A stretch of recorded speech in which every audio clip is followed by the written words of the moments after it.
Emmener le petit prince sur une nouvelle planète, c'est ce qu'a réussi cette jeune étudiante strasbourgeoise. C'est à 450 km au-dessus de nous que l'astronaute français Thomas Pesquet a lancé un concours d'écriture. Manon Tendil est l'un de ses coups de cœur.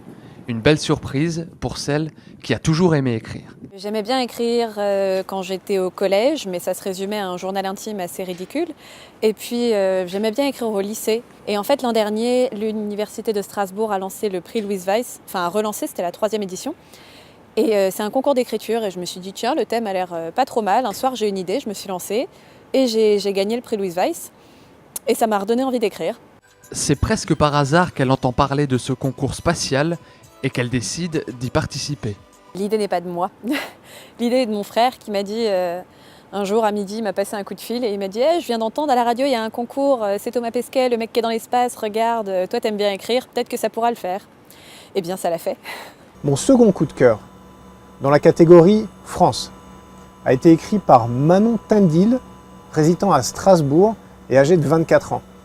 Dans son texte, le petit prince rencontre un larmoyeur dont le travail consiste à s'occuper des chagrins du monde.